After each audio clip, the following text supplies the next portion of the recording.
Você viu o título? Vi, chama-se órgãos, né? Só falta falar agora que esses órgãos estão dentro dessas pessoas políticas. O pior é que vocês estão certos. A gente vai falar dos órgãos da administração pública, até para saber quem faz o que nesse tal de governo. Vamos relembrar o que a gente já viu. O Brasil é um Estado moderno, é uma república federativa, tem 4 esferas de governo. E o poder governamental é dividido em 3, de acordo com as suas funções típicas: executivo, legislativo e judiciário. Lembrando que todos os poderes, às vezes, exercem funções atípicas. Todas as esferas de governo têm órgãos que representam os poderes, com uma exceção: os municípios não têm poder judiciário. No Brasil, não existe juiz municipal. Vamos dar uma olhada mais de perto no poder judiciário. Nos municípios, como a gente já viu, não tem. Nos estados e no Distrito Federal, a gente vai encontrar os tribunais de justiça, onde estão juízes e desembargadores, cujo trabalho é julgar o que chega lá. Os tribunais de justiça também são órgãos, não são pessoas. Na União, existem mais de 60 tribunais. Vamos ver alguns exemplos. O Supremo Tribunal Federal, ou STF, é a mais alta corte do país e faz parte da esfera federal. O Superior Tribunal de Justiça, STJ, é outro exemplo. E sempre que a gente ouvir falar de Tribunal Regional de alguma coisa, é um tribunal judiciário de esfera federal. Tribunal Regional do Trabalho, Tribunal Regional Eleitoral, são todos tribunais federais. O Poder Legislativo é mais fácil. Nos municípios, o órgão do Poder Legislativo é a Câmara Municipal. É lá que ficam os vereadores e onde ocorrem as discussões sobre leis municipais e sobre a fiscalização do que o prefeito está fazendo. Na esfera estadual, o órgão legislativo se chama Assembleia Legislativa e é lá que ficam os deputados estaduais. A quantidade de deputados varia de estado para estado.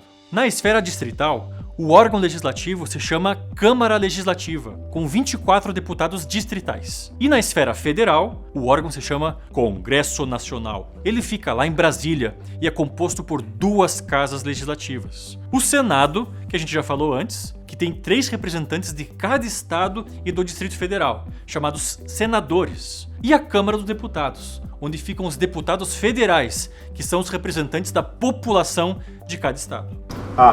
Só lembrando que cabe ao Poder Legislativo fiscalizar o Executivo, certo? Exato, mas também cabe a gente fiscalizar se eles estão fiscalizando. Você se lembra em qual deputado ou vereador você votou na última eleição? Eu? Acho que eu lembro. E aí, ele tá fiscalizando, cobrando, fazendo mudanças importantes nas leis ou não tá fazendo nada disso? Lembrei. Meu candidato não foi eleito. Agora, o Executivo. Vamos dar uma olhada mais de perto, porque agora o bicho pega. Na esfera federal ou da União, o poder executivo é exercido pelo Presidente da República. No Distrito Federal, pelo governador do Distrito Federal. Nos Estados-membros, pelo governador do estado. E nos municípios, pelos prefeitos. Mas é claro que ninguém faz nada sozinho. Tem muita gente que ajuda esses caras que foram eleitos. É por isso que na União a gente vai encontrar ministérios. Por exemplo, Ministério da Educação, da Saúde, da Cultura, da Defesa, do Esporte, do Trabalho. São dezenas de ministérios. Às vezes, alguns são extintos, outros são criados. E cada ministério tem um orçamento próprio. Quem cuida de cada ministério é chamado ministro. Nas esferas distrital, estadual e municipal, o que a gente vai encontrar são secretarias. Elas também são setores específicos ligados aos governadores, lá nos estados e no Distrito Federal, ou então aos prefeitos, nos municípios. Todas essas repartições a gente chama de órgãos. Como o próprio nome diz, um órgão faz parte de algo maior. Assim como o nosso coração e o nosso cérebro fazem parte da gente, o Ministério da Cultura é um órgão que faz parte da pessoa política chamada União. A Secretaria de Estado da Educação do Paraná é um órgão que faz parte da pessoa política chamada Estado do Paraná. E a Secretaria Municipal de Meio Ambiente de Curitiba faz parte da pessoa Município de Curitiba. E o Poder Executivo tem uma particularidade.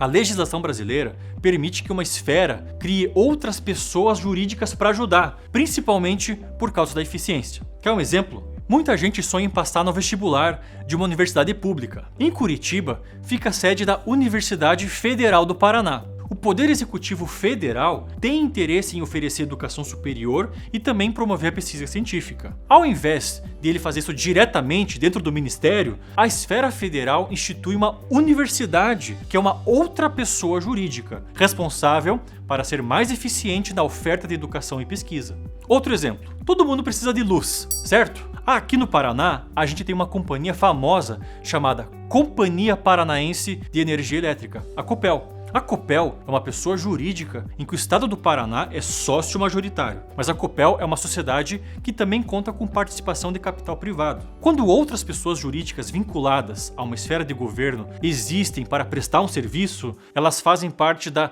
administração indireta. Enquanto o Ministério da Educação, o MEC, é a administração direta, a Universidade Federal do Paraná é a administração indireta. Vejam mais exemplos de administração indireta que acho que você conhece.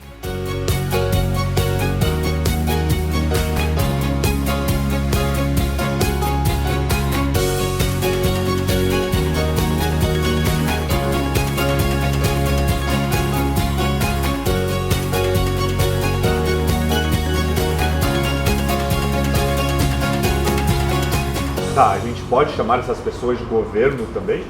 Boa pergunta! Elas com certeza fazem parte do governo, por causa do vínculo que elas têm com o poder executivo. E significa também que elas têm que ser fiscalizadas e controladas. Tá, e quem que fiscaliza esse mundaréu de pessoas, de órgãos e o escambau? Quer saber mesmo? Então não perca o nosso último vídeo. Tchau!